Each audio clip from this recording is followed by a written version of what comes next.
Amados, vamos abrir a Escritura na carta de Paulo aos Filipenses, no capítulo de número 4. Eu resolvi, de forma meio que extemporânea, expor essa carta por uma diversidade de motivos.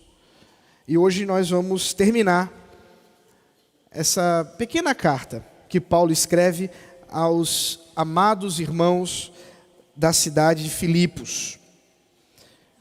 Filipenses capítulo 4, a partir do versículo 2.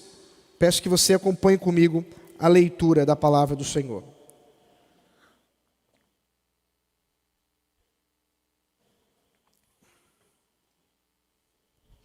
Nós inicialmente leremos até o versículo 9 e na sequência da exposição leremos o resto do texto. Assim diz a palavra do Senhor. Peço a Evódia e peço a Sintique que no Senhor tenham o mesmo modo de pensar. E peço também a você, fiel companheiro de jugo, que auxilie essas mulheres, pois juntas se esforçaram comigo no Evangelho, juntamente com Clemente e com os demais cooperadores meus, cujos nomes se encontram no livro da vida. Alegrem-se sempre no Senhor. Outra vez digo, alegrem-se. Que a moderação de vocês seja conhecida por todos. Perto está o Senhor. Não fiquem preocupados com coisa alguma, mas em tudo sejam conhecidos diante de Deus os pedidos de vocês, seja pela oração e pela súplica, com ações de graças. E a paz de Deus, que excede todo o entendimento, guardará o coração e a mente de vocês em Cristo Jesus. Finalmente, irmãos, tudo que é verdadeiro, tudo que é respeitável, tudo que é justo, tudo que é puro, tudo que é amável, tudo que é de boa fama, se alguma virtude há e se algum louvor existe, seja isso o que ocupe o pensamento de vocês. O que também aprenderam, receberam e ouviram de mim, e o que viram em mim, isso ponham em prática, e o Deus da paz estará com vocês. Aqui é a palavra do Senhor, na sequência leremos o resto do texto. Vamos orar. Senhor, sejas mais uma vez, ó Deus, glorificado em nossas vidas, a fim de que, por Tua palavra, o Senhor nos transforme. Edifica-nos, ó Deus, mediante o Teu ensino, para que o Teu Espírito nos fale nesta noite. Assim, Senhor, nós oramos, em nome de Jesus Cristo. Amém. Certamente não há ninguém que, sendo oferecido ou oferecida a possibilidade de ser feliz, negue a felicidade. A busca pela felicidade está na essência do ser humano. Isso é tão curioso que até mesmo a Declaração Universal de Direitos Humanos prevê a busca por felicidade como um direito. Como se nós, e até mesmo o Estado, pudesse de alguma forma possibilitar a felicidade, a alegria. O fato, no entanto, é que muitas pessoas buscam a alegria, a felicidade em uma diversidade de propósitos, de planos, de coisas, e por causa disso, se frustram. E a frustração é prevista porque nada nesse mundo foi feito para bastar a nossa alma. C.S. Lewis escreve no seu livro Cristianismo Puro e Simples que se eu encontro dentro de mim algum desejo que nada nesse mundo pode suprir, há uma boa razão para acreditar que simplesmente eu não fui feito para esse mundo. E o segredo está exatamente em considerarmos que buscar a felicidade nas coisas terrenas é um objetivo, um alvo em fracasso. Já nasce morto. Isso se dá porque nós não podemos encontrar a felicidade numa conta gorda. Nós não podemos encontrar a felicidade em um casamento perfeito. Nós não encontraremos a felicidade em termos filhos. Nós não encontraremos a felicidade em passarmos num concurso, em entrarmos na faculdade. Simplesmente nada disso basta. Não exatamente porque nós somos seres insatisfeitos por natureza, mas porque a nossa satisfação não está neste mundo. Por isso, quando nós falamos de alegria, esse assunto é muito sério.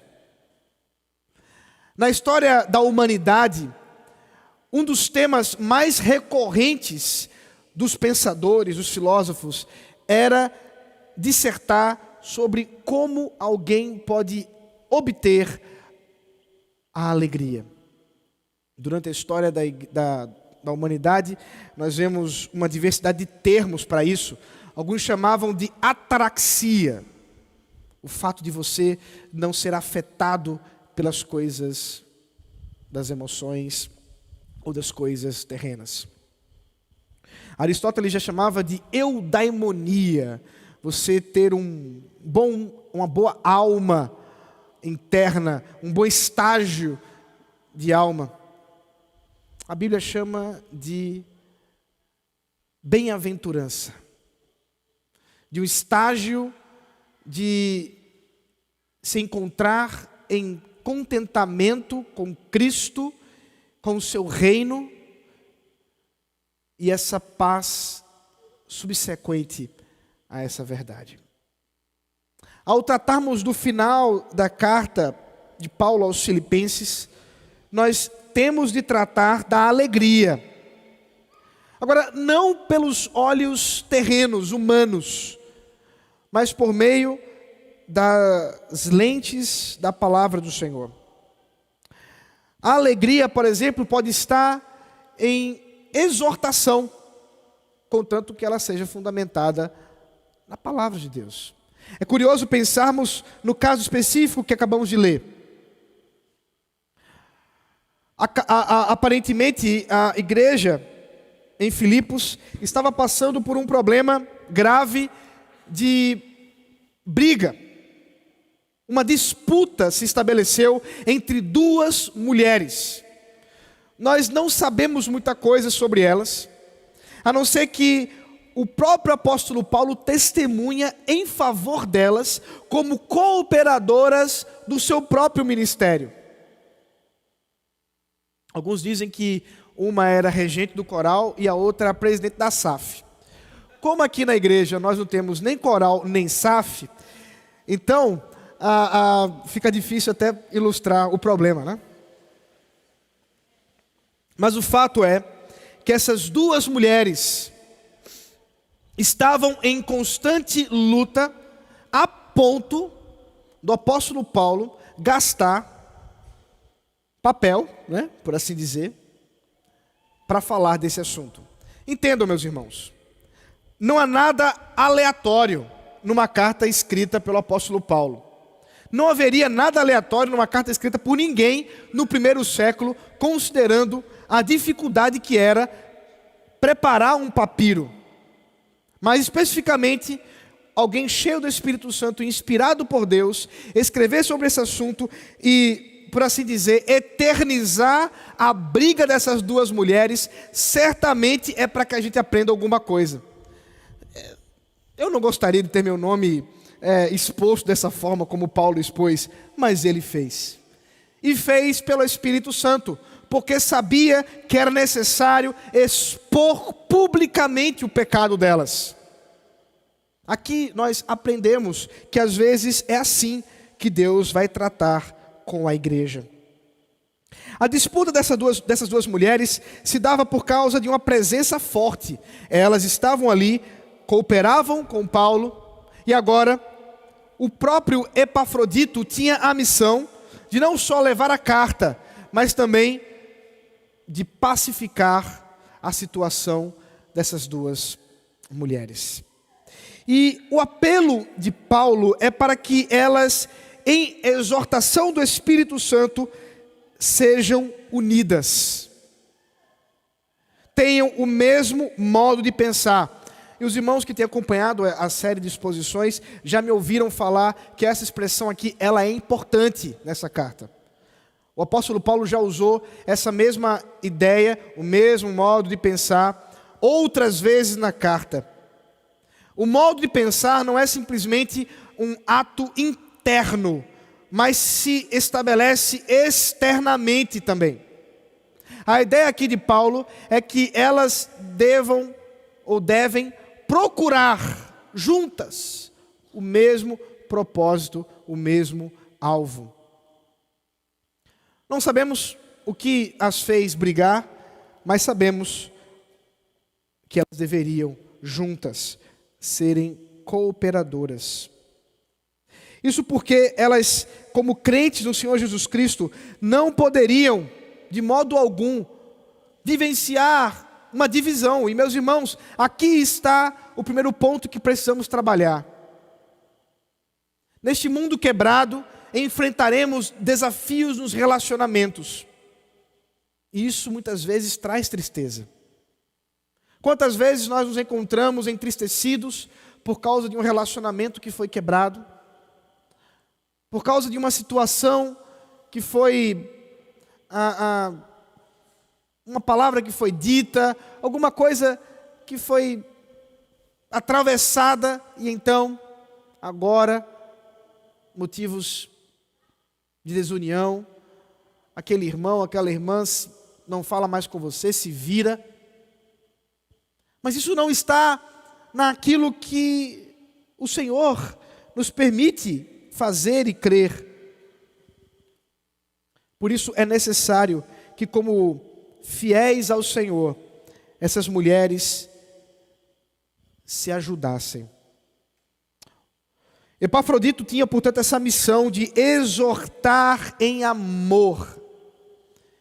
E, meus irmãos, exortação, no primeiro momento, não é bom. Eu consigo imaginar que Evódia e Sintique, quando ouviram os seus nomes citados na leitura da carta, publicamente por Epafrodito, devem ter se sentido expostas, escandalizadas. Mas pelo Espírito Santo, num segundo momento, elas receberam a alegria do Senhor. Esse é o apelo de Paulo, versículo 4. Alegrem-se sempre no Senhor. Outra vez digo, alegrem-se. Não se permitam aprisionar pela tristeza da ofensa, mas antes, com perdão, vivenciem a união que trará a alegria. Portanto, uma boa exortação pode sim estabelecer alegria em paz dos conflitos.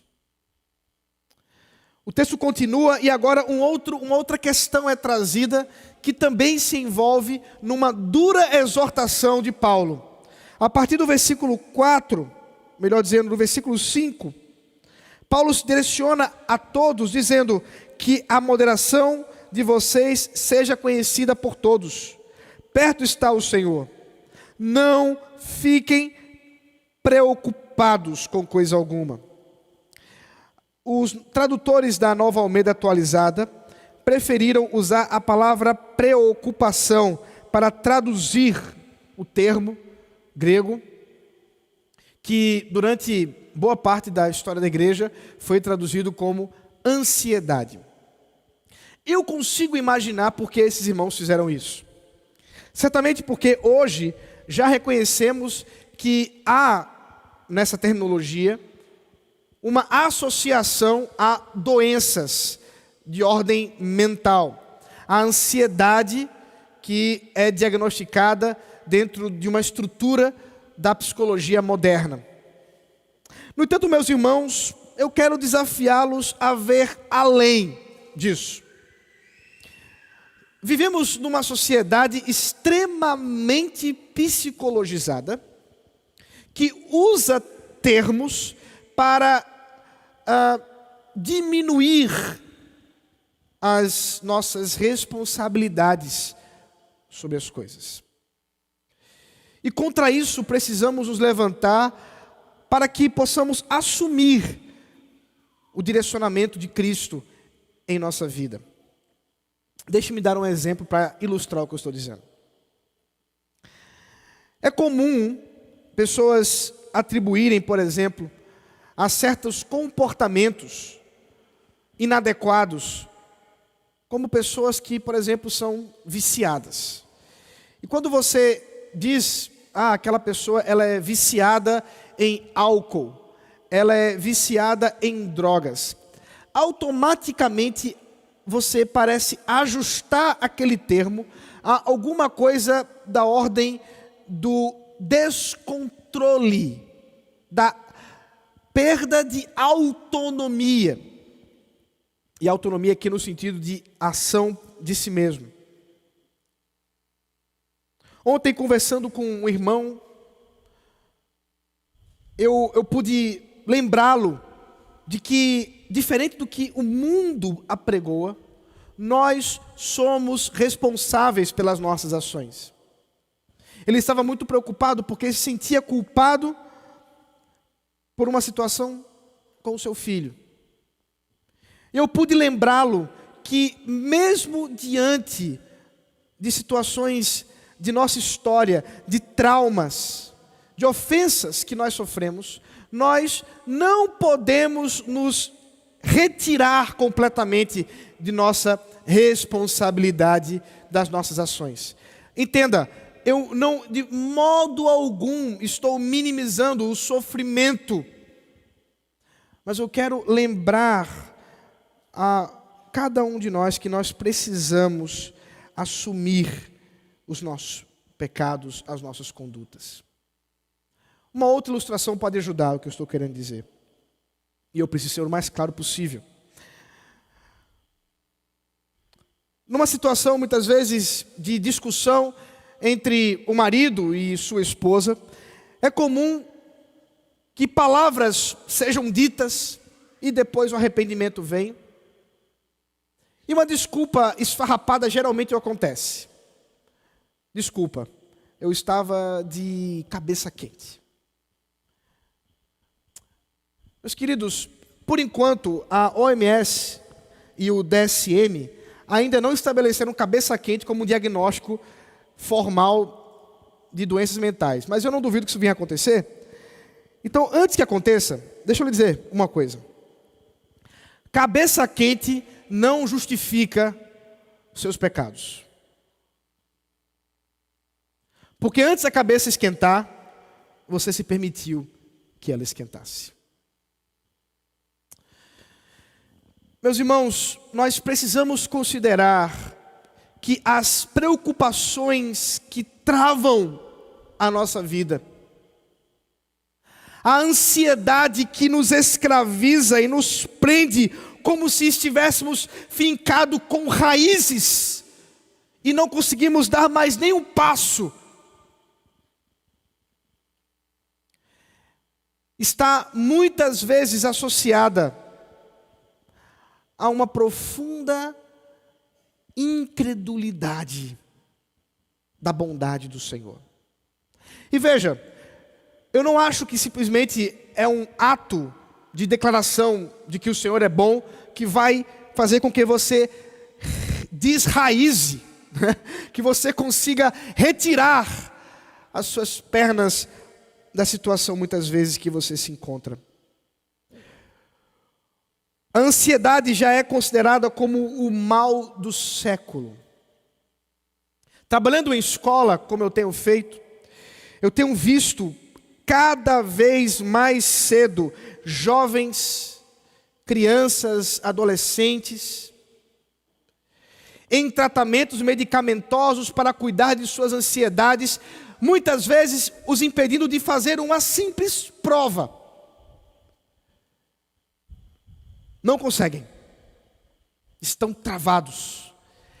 Garotos e garotas inteligentíssimos, competentes, mas ao ouvir a ideia de prova, seus corações entristecem, não conseguem mais. Mas isso não está restrito a situações dos mais jovens. Homens, mulheres têm sofrido disso de modo terrível.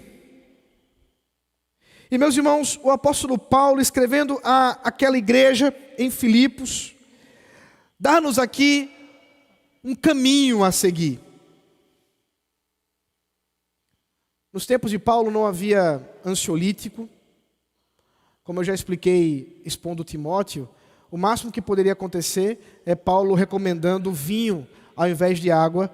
Eu já expliquei isso em sermões anteriores. Se você não lembra, depois busque no nosso canal do YouTube. Paulo recomenda, tome vinho também.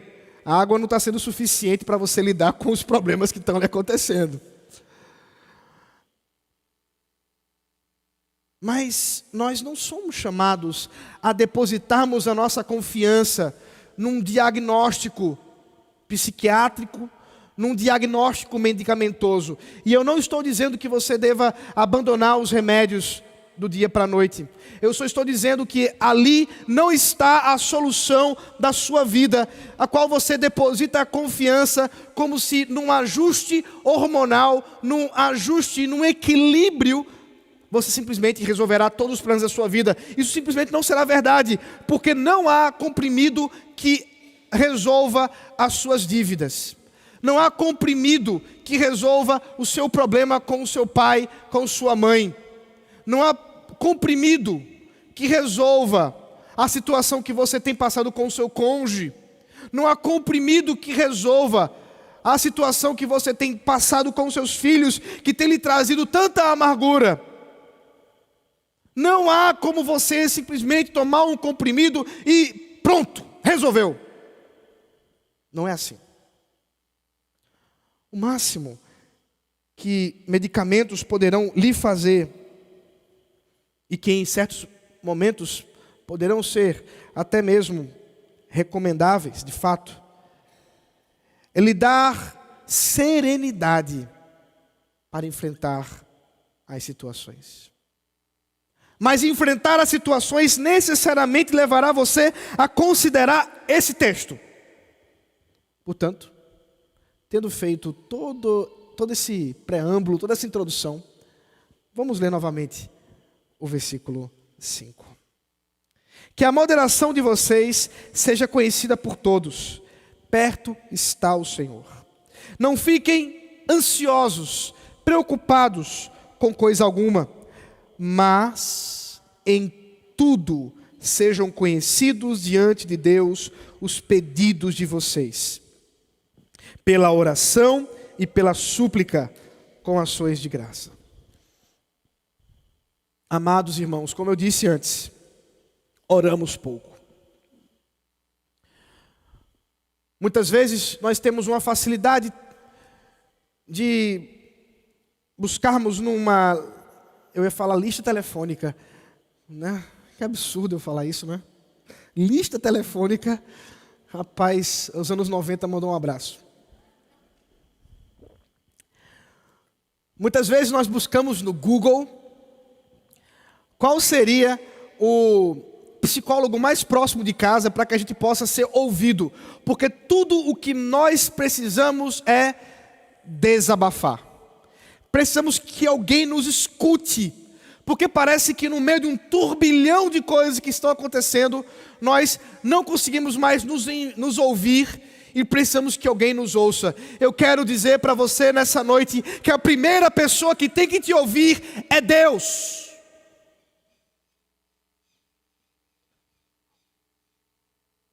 Você precisa se voltar para o Senhor. Se você não tem gastado tempo de joelhos, se você não tem gastado tempo de lágrimas com Deus, numa consulta gratuita, falando com o Pai, mas quer pagar horrores a um psicólogo, você está confiando no lugar errado. Nada contra os psicólogos, nós temos alguns aqui, bons psicólogos até. Mas sabendo que o Senhor nos chama, em primeiro lugar, a falarmos com Ele. A abrirmos nosso coração a Deus. O problema muitas vezes, e eu já vi isso acontecer muitas vezes, o problema é que nós chegamos num estágio, nos permitimos chegar num estágio em que nós não conseguimos mais orar, não conseguimos mais orar, ler a Bíblia, falar com Deus, porque por um tempo deixamos o nosso coração, dia após dia, gota após gota, e se enchendo das preocupações desse mundo. E meu irmão, minha irmã, você não dá conta das preocupações desse mundo.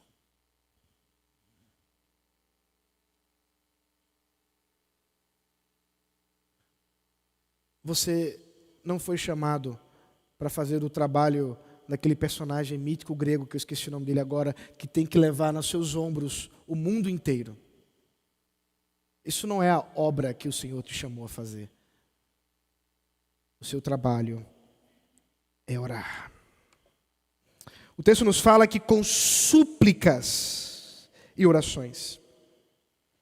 Duas expressões que são muito próximas, poderiam inclusive significar a mesma coisa, mas parece que Paulo está nos falando sobre o nosso derramar do coração. Ele sabe o que é preocupação. Ou você acha que Paulo, numa cadeia fétida, ratos, sem alimentação, não sabe o que é uma preocupação? Claro que sabe. Mas também sabe o que é suplicar a Deus, a se derramar no Senhor, a clamar a Deus. E o texto nos fala com ações de graças. Mas espera aí, pastor, está doendo, como é que eu vou agradecer? É difícil, não é? É difícil nós termos um coração grato. Como somos ingratos. Nessa manhã eu falei um pouco sobre isso, mas deixe-me desenvolver mais esse tema. Recentemente estava conversando com minha esposa e ela me contava, lembrando um pouco da história de uma importante personagem cristã, Corrie ten Boom, uma holandesa que esteve presa num desses campos de concentração, muito jovem, ainda adolescente. E a história nos conta, Atlas, obrigado Rominho, nosso Google, a ChatGPT. Obrigado, Rominho. Foi o personagem mitológico Atlas, exatamente. Mas voltando para Corrie ten Boom. Corrie ten Boom era uma jovem adolescente que foi a única sobrevivente da sua família na Segunda Guerra Mundial. Mas ela mesma relata que quando tendo sido presa, junto com sua irmã, elas haviam combinado de voltar o coração ao Senhor em súplicas e ações de graças. Naquele dia, quando elas entraram naquela cela, num quarto lotado de mulheres, elas se voltaram de joelhos ao Senhor e oravam. E juntas agradeciam a Deus. Agradeciam porque tinham algum lugar, algum espaço para deitar. Agradeciam a Deus porque estavam vivas. Agradeciam a Deus e assim foram agradecendo até que a irmã de Corrie ora ao Senhor e agradece pelas pulgas. Então Core interrompe a oração e diz: não, as pulgas não. As pulgas, eu não vou agradecer pelas pulgas. Certamente pulga não é um motivo para você agradecer. Ou aparentemente não é. O fato é que, passado tempos ali naquela cela, a alimentação era passada de forma quase que impessoal, para que elas comessem o pouco que poderiam comer e dividissem aquele alimento. Mas durante meses estiveram ali e nenhum soldado entrou naquela cela. Muitas mulheres. Por que nenhum soldado entrou naquela cela? Depois de passado um tempo, uma delas estava fazendo algum trabalho forçado quando ouviu um soldado comentando com o outro do terrível medo que eles tinham de pulgas. As pulgas que pareciam ser a pior coisa que elas enfrentavam naquela cela, era exatamente o elemento da providência do Senhor que as fazia seguras contra homens maus. Muitas vezes nossos olhos estão turvos e escurecidos ao ponto de nós não termos condições de vermos a providência do Senhor em situações que parecem ser devastadoras. Mas nós não fomos chamados para entender tudo. Confie no Senhor. Se lance ao Senhor. Não se permita ser tomado de preocupações e cheio de preocupações deste mundo, perder completamente a sua paz. Porque o texto nos fala, versículo 7, porque é exatamente quando nossos corações estão voltados ao Senhor, em ações de graças, que a paz de Deus, que excede toda lógica, que excede toda a racionalidade terrena, humana, mas não divina, guardará o nosso coração em Jesus Cristo.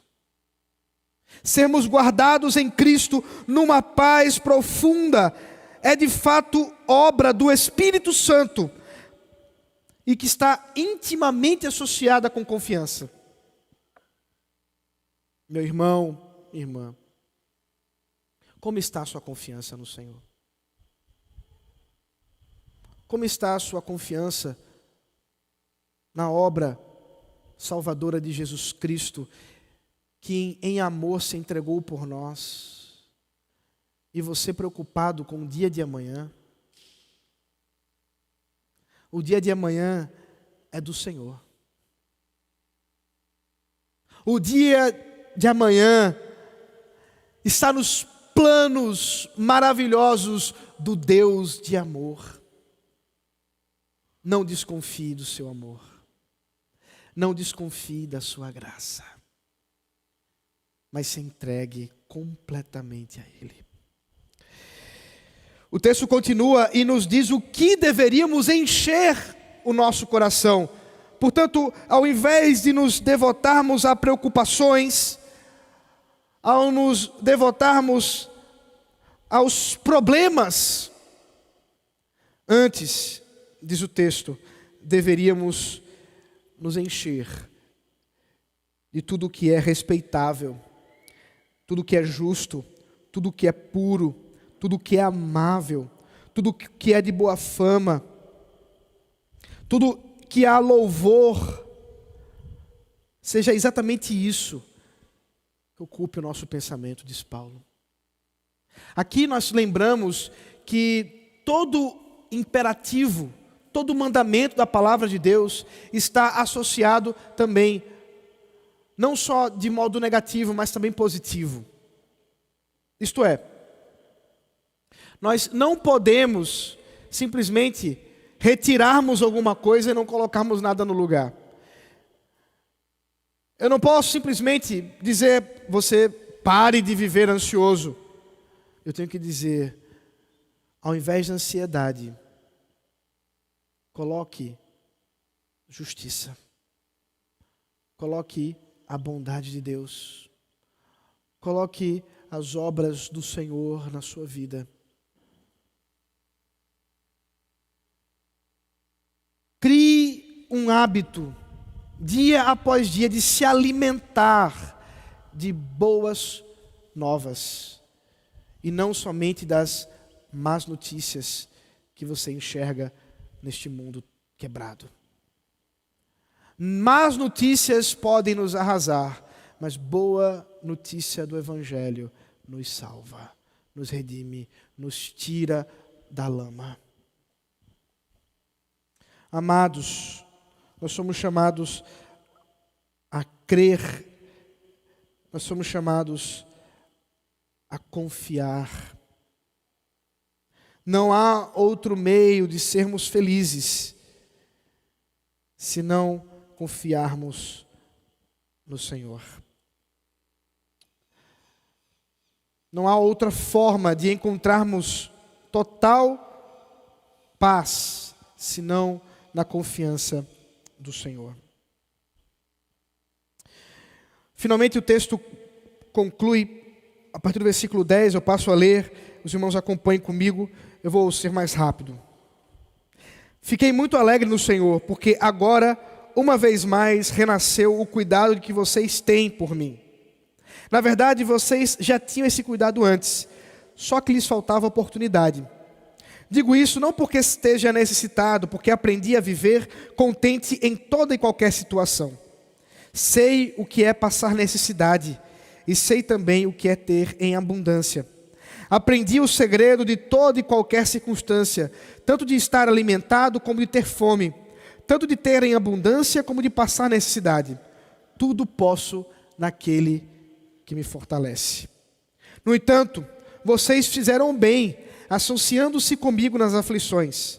E como vocês, filipenses, sabem muito bem, no início da pregação do Evangelho, quando parti da Macedônia, nenhuma igreja se associou comigo nessa questão de dar e receber, exceto vocês, somente. Porque até quando eu estava em Tessalônica, por mais de uma vez, vocês mandaram o bastante para as minhas necessidades. Não que eu esteja pedindo ajuda, pois o que realmente me interessa é o fruto que aumente o crédito na conta de vocês. Recebi tudo e tenho até de sobra. Estou suprido desde que Epafrodito me entregou o que vocês me mandaram, que é uma oferta de aroma agradável, um sacrifício que Deus aceita e que lhe agrada. E o meu Deus, segundo a sua riqueza em glória, há de suprir em Cristo Jesus tudo aquilo de que vocês precisam. O nosso Deus e Pai seja a glória, a nosso Deus e Pai seja a glória para todos sempre. Amém. Saúdem cada um dos santos em Cristo Jesus. Os irmãos que estão comigo mandam saudações. Todos os santos mandam saudações, especialmente os da casa de César. A graça do Senhor Jesus Cristo esteja com o espírito de vocês. Meus irmãos, o apóstolo Paulo conclui a carta agradecendo aos cuidados desta igreja. Como eu disse às crianças, muitos motivos Paulo tinha para a tristeza, mas ele recebeu os cuidados do Senhor por meio da fidelidade desses amados irmãos que supriram as necessidades do apóstolo Paulo mais de uma vez. Agora, com gratidão no coração, ele pode se alegrar por causa da comunhão. Como lemos o Salmo 133, como é agradável viverem unidos os irmãos. Como é lindo vermos o cuidado que é produzido pelo verdadeiro amor. Por isso, Paulo pode agradecer a Deus pela vida de cada um daqueles irmãos. Esse cuidado que redundou em alegria lembra a Paulo que de fato tudo podemos suportar em Cristo. Aquilo que muitas vezes vira letreiro em adesivos de carro, caminhão, tudo posso naquele que me fortalece. Parece uma espécie de mantra, o qual você pode usar para receber do Senhor alguma bênção. É exatamente o contrário, entenda. Paulo está dizendo que até mesmo em situações de pobreza, de escassez e de fome, ele venceu porque confiava no Senhor. Eu já vi muita gente utilizando-se textos fora do contexto, como do salmista dizendo: nunca vi um justo mendigar o pão, como se fosse argumento bíblico para dizer que um crente não pode passar por necessidades a ponto de, por exemplo, não ter o que comer. A história da igreja, inclusive de Paulo, testemunha exatamente o contrário. Há situações em que podemos estar num momento de escassez tamanha que tudo o que temos é Cristo. Meus irmãos, tudo posso naquele que me fortalece é uma declaração de confiança no Senhor, de que até se for para perder a vida, perderemos confiados em Cristo.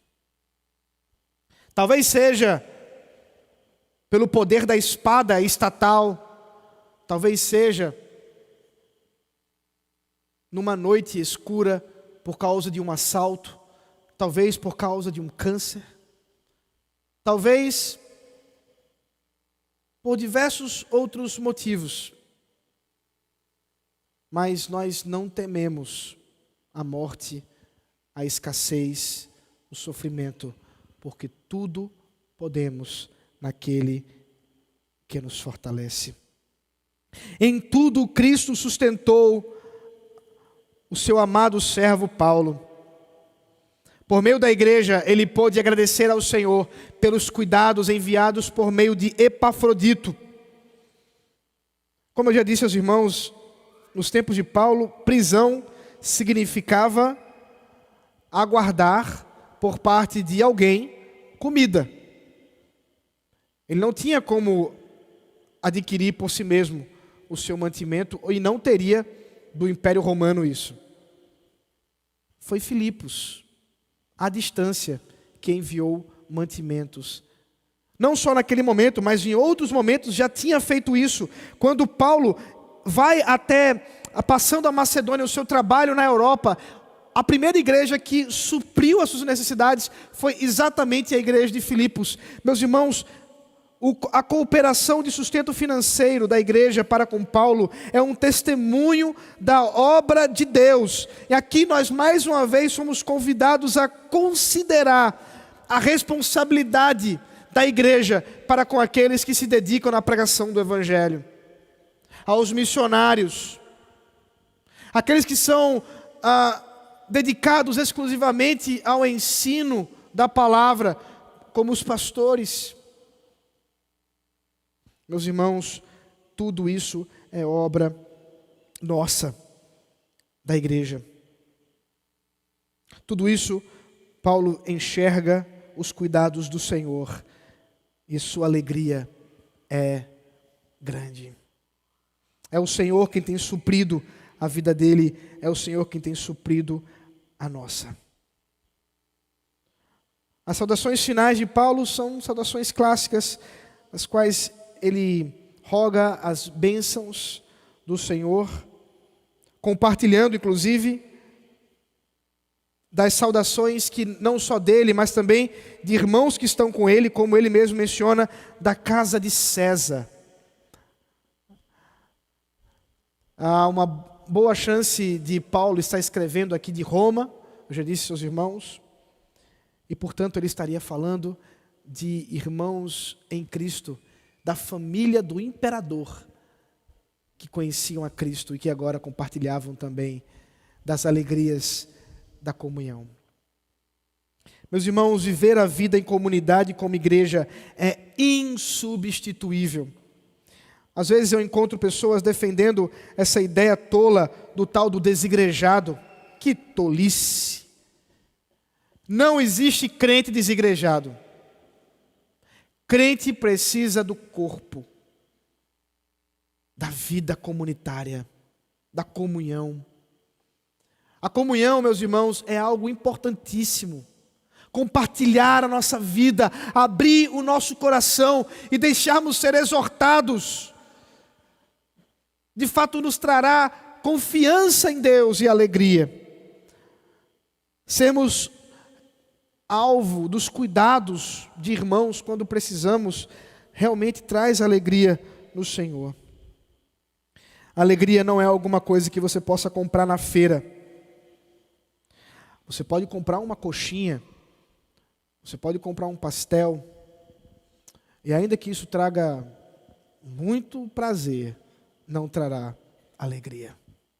Alegria verdadeira só pode ser fruto da confiança última em Cristo.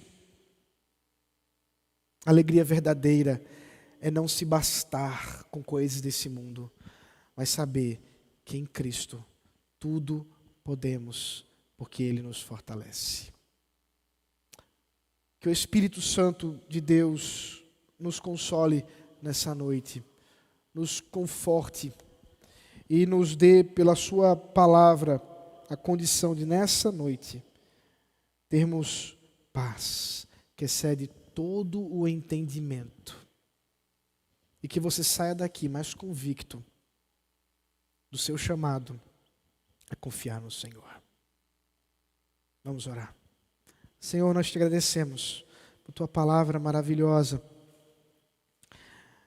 porque o teu Espírito Santo é tão grandioso em falar aos nossos corações e que nos usa, mesmo sendo falhos, para exortar uns aos outros, para na comunhão vivermos no cuidado do teu Espírito como igreja. Rogamos ao Senhor que cuides das nossas preocupações, para que nós não entremos numa espiral de aprisionamento, de ansiedades e preocupações, mas confiados em Ti, encontremos paz. Mesmo em momentos da escuridão da alma, momentos em que nos deparamos com o vale da sombra da morte, nós possamos confiar na Tua providência e no Teu cuidado. É o Teu cajado, é a Tua vara quem nos consola, como diz o salmista. Assim, Senhor, aplica em nós a Tua palavra. Em nome de Jesus Cristo. Amém.